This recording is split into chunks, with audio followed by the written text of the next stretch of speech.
Guadalupe Martínez, es consultora, en este caso ha presentado el inventario de emisiones del departamento de Canelones. Guadalupe, muchas gracias por A ti, por muchas recibirnos. gracias. Bueno, ¿cómo lo podemos resumir de alguna manera como gobierno, en este caso subregional, pero con una decisión de política pública en este sentido, ¿no?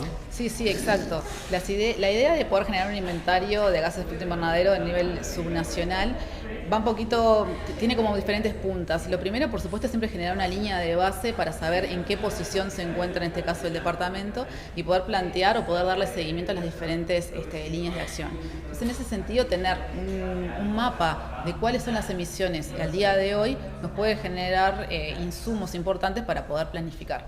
Más allá de eso, nosotros fuimos un poquito más allá y en vez de solamente hacer únicamente la foto de lo que sería el año 2023, que fue que tomamos como referencia, decidimos hacer un periodo temporal y fuimos del 2019 al 2023, 2019 tomado de forma arbitraria, prepandemia, claro, para ver si había algún tipo de incidencia, que en realidad a nivel subnacional no detectamos grandes variaciones o atribuibles en este caso, y tuvimos entonces una primera serie temporal que es un insumo sumamente importante para ver cuál es la línea de base, en dónde estamos, cuáles son las acciones que se están generando, cuáles son los sectores que más se emiten y cómo entonces se puede seguir a futuro.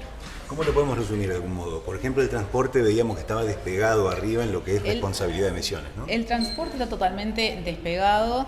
Un poco por parte de la metodología, es bastante difícil poder obtener datos desagregados a nivel departamental. Este es un gran desafío y es uno de los principales desafíos de los inventarios que son subnacionales. Muchas de las estadísticas se siguen a nivel nacional y el obtener información a nivel departamental no está disponible para todas las áreas. En el caso del transporte, la venta de combustible es un indicador importante, fue un poco lo que utilizamos nosotros para hacer esta subdivisión dentro de las clases de tipo de transporte. Entonces ahí sí tomamos el transporte carretero como el principal emisor y podemos hacer una desagregación bastante grande, pero podemos separar por lo menos lo que es la parte de la flota de la Intendencia y todo lo que son los ómnibus que circulan dentro de Canelones, no los que son transfronterizos con otros departamentos, sino los que circulan dentro de los límites de Canelones.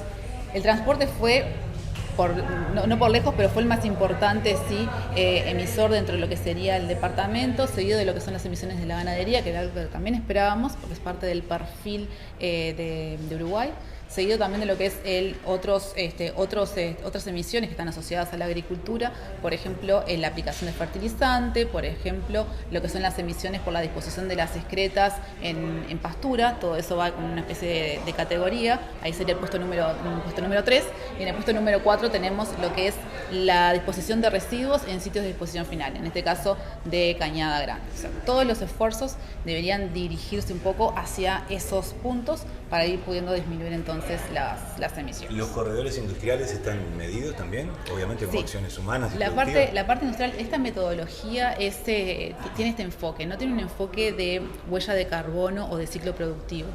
¿Qué quiere decir? Las emisiones de una industria que quema un combustible no se cuantifican en lo que son los procesos industriales. Parece algo que es un poco contradictorio, pero en realidad se cuantifica en lo que es energía estacionaria. Y después, las emisiones de los procesos químicos o físicos, esas sí van en procesos industriales. El transporte, por ejemplo, tengo toda una línea, un ciclo de vida, ¿no? Tengo un producto que tengo los insumos, los transporto, llegan a la planta, consumo energía para hacer esa transformación genera emisiones y luego lo transporto. Bueno, todo eso está desagregado dentro de esa metodología. El transporte va en transporte, agregado en transporte, no está subdesagregado en lo que es transporte industrial, etcétera. La parte de combustible está en energía estacionaria, las emisiones por las transformaciones físicas o químicas van en procesos industriales. Entonces, no tiene una lógica de ciclo productivo, sino que tiene una lógica un poquito diferente, pero sí están contemplados dentro de la lógica que contempla esa metodología. Estaba viendo también que de 176.000 toneladas que recibe Cañada Grande, unas 10.000 no llegan por el uso de composteras, por ejemplo. Esto para llevarlo más a 12.000. Sí. Se estiman 12.000. Es decir, casi un 6% solamente por poder reciclar en casa, ¿no? Es increíble y hay otras iniciativas que también está promoviendo la Intendencia que en este momento no están siendo del todo cuantificadas. ¿Qué es lo que sucede? Es muy difícil cuantificar estas iniciativas que se trabajan a nivel de hogares. ¿Por qué? Porque es muy difícil de cuantificar. Bueno, En el caso de las composteras, se hace una estimación en base a la capacidad que tienen y el manejo que se le está dando y cuántas se han entregado. Entonces, en ese sentido, se le va dando ese seguimiento de esa forma. Pero otras medidas que se pueden estar dando en los hogares son muy difíciles de seguir. Lo que sí es claro es que hasta el día de hoy se estima que son unas 12.000 toneladas de total que no están yendo a Cañada Grande. Todas las acciones que tiendan a disminuir el ingreso a sitio de disposición final están de alguna forma contribuyendo entonces a la lucha contra el cambio climático. Claro. A todo esto debemos restarle también lo que se puede capturar en cuanto a carbono. Por ejemplo, nosotros tenemos que de diciembre a abril las rutas se cargan de una manera brutal, más allá de que tenemos costa, tenemos mucha vegetación y que de repente no tenemos una ganadería muy extensiva dentro del departamento. ¿Cuánto se calcula que se logra mitigar por retención? La parte de uso de suelo tiene diferentes componentes y es muy dinámico en el tiempo, dependiendo de cuáles sean los usos justamente del suelo. En el caso de Canelones y para el año específicamente del 2023, las capturas no lograron superar lo que son las emisiones de la ganadería, que eso sí ocurrió en el 2019. En el 2019 hubo mayor pasturas, mayor área de plantaciones comerciales, y eso entonces de alguna forma llegó a compensar lo que se emitió por ganadería. En el caso del 2023 no fue así. El 2019, dentro del periodo que nosotros evaluamos, fue el único en el cual se lograron de alguna forma compensar esas emisiones, pero a lo largo del periodo la ganadería sigue superando las emisiones de lo que se está capturando. Dentro del esquema de los usos de suelo, lo que nosotros estuvimos evaluando fueron los siguientes. Las categorías de forestal, separado como nativo y arbustos, es un poco por los mapas que estuvimos manejando, y lo que son plantaciones comerciales, tierras de cultivo, y después la parte de pastura se separó en dos. En pastizales, que se asume más como campo natural, y luego pasturas, que la metodología en realidad lo toma como, pueden ser pasturas mejoradas, implantadas, etcétera.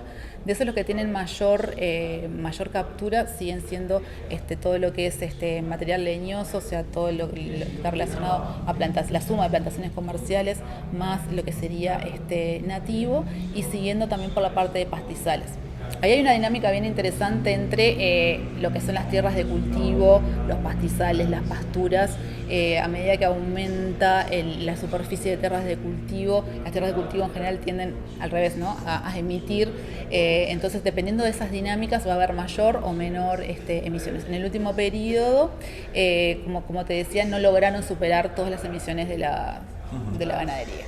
A partir de mayo, yo te había dejado en abril, a partir de mayo empezamos con las estufas. Las capas de la atmósfera están mucho más cargadas, ¿no? Sí. Ahí quemamos plástico también para el inicio del fuego. Más allá de que últimamente los sistemas son bastante más eficientes, pero siguen existiendo muchas a cielo abierto, ¿no? Muchas veces cuando no hay siquiera viento, por ejemplo. ¿Cuánto afecta? ¿Está medido eso? Eso está medido. Nosotros lo que estamos midiendo es... hay que tener en cuenta lo siguiente.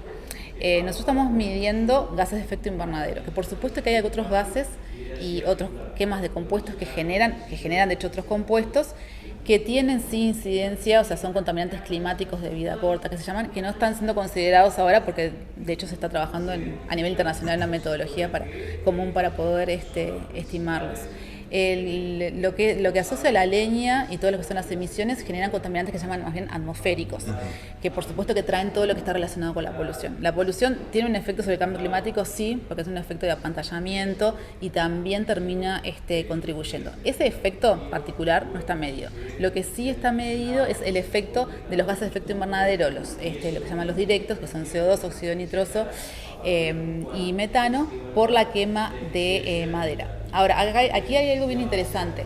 La madera se considera como un compuesto biogénico y que está dentro de un ciclo de carbono temporal renovable.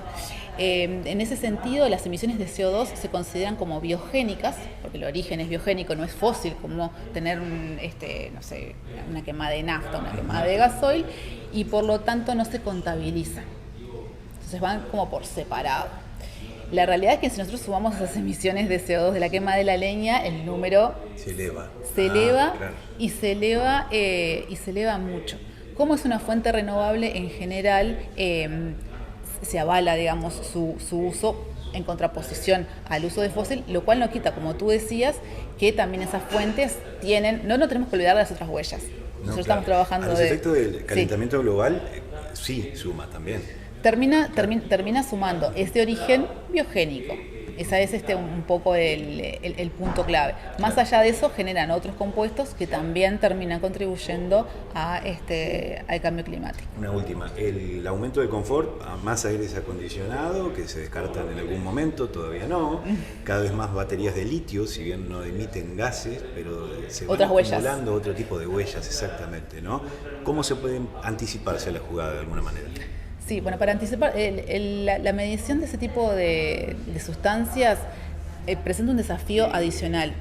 Es muy difícil saber cuánto en realidad, si bien hay una metodología para estimar cuánto se emite, se asocia de que lo que se está emitiendo de esas sustancias, específicamente los aire acondicionados, refrigerantes, etcétera, asociado a la reposición. Entonces, si yo conozco cuánto repuse de ese compuesto, puedo asumir que en ese periodo de tiempo esa sustancia se emitió. Si bien, cuando yo llamo al service, quizás hace 3 años que esa pérdida está ocurriendo, ¿sí? Claro. Pero la metodología igualmente lo avala. Pero es muy difícil todavía poder tener a nivel departamental cuál es el consumo para esas reposiciones. Lo que sí se tiene a nivel nacional, toda esa información, pero no se ha podido desagregar a nivel departamental. Esto es uno de los principales desafíos que creo que también deja como una lección aprendida este estudio, de la necesidad de tener información que sea más precisa, más adecuada, para poder terminar de armar toda la realidad del departamento, y en particular con estas sustancias que, como tú mencionabas, con temas de confort térmico. Estamos hablando de la parte de hogares. Igualmente no nos olvidemos que estos compuestos se utilizan en refrigeración, que también está la parte de aire acondicionado comercial, de grandes superficies, que el consumo es muchísimo más grande también de que podemos tener en nuestras casas, pero el aumento de estas sustancias ha sido exponencial. No solo aquí en Uruguay, sino también es un fenómeno global. ¿Cuál es el problema con estas sustancias? Tienen un potencial de calentamiento global que es muy alto. ¿Qué quiere decir esto? El potencial de calentamiento global lo que hace es comparar el efecto sobre el cambio climático que tiene un compuesto comparado contra si fuera CO2. En ese sentido, hay diferentes técnicas que miden esa relación que hay entre los diferentes gases. La que estamos usando ahora es la que se utiliza en el inventario nacional, que es la de IPCC, en particular la de quinto informe. Y, por ejemplo, el metano es 28 veces más que el CO2, el óxido nitroso es 265 veces más que el CO2. ¿Qué pasa con estos compuestos fluorados? Pueden llegar a ser 30.000 veces más, 15.000 veces más, 1.000 veces más. Entonces, el foco en estos compuestos es sumamente importante, dado, como tú mencionabas, el incremento que se está dando en su consumo. Muchas gracias. A ti.